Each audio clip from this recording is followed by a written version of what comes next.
Hello everyone, তোমাদের সঙ্গে আজকে একটা রেসিপি নিয়ে চলে আসলাম। তো তোমরা তো গেস করতে মনে হয় পারছো যে কী রেসিপি। হ্যাঁ, আমি আজকে শুক্তো বানাবো। তো শুক্তোর জন্য সব কিছু কেটে নিয়েছি, মানে যা যা লাগে, আলু, কাঁচকলা, বিনস, বড়ি, সজনে ডাঁটা, মানে আরও যা যা আছে মানে আমি দিয়ে দিয়েছি। এখান থেকে তোমরা দেখে নিও। তারপর এক এক করে সব ভেজে নেব।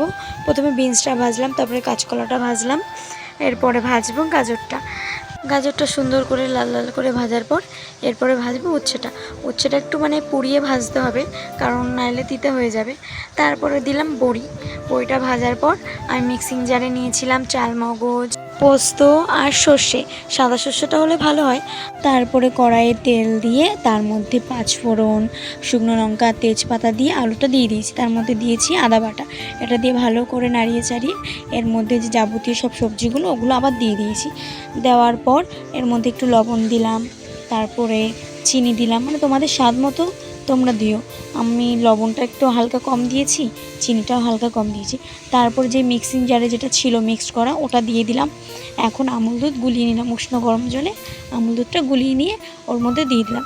এটা ভালো করে কষাতে হবে। এটা আমি ফার্স্ট রান্না করছি, জানি না কেমন হবে।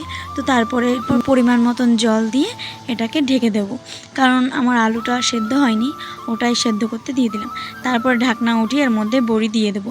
বড়ি দেওয়ার পর এখানে ঘি দিলেও পারেন, না দিলেও পারেন, আমি হালকা একটু দিয়েছি সামান্য মতন। তারপরে এটা নিয়ে ভালো করে নেড়ে ছেড়ে এখন নামাবো। আমার শুক্তো রান্না কমপ্লিট। তোমরা একদিন বাড়িতে ট্রাই করতে পারো। টাটা।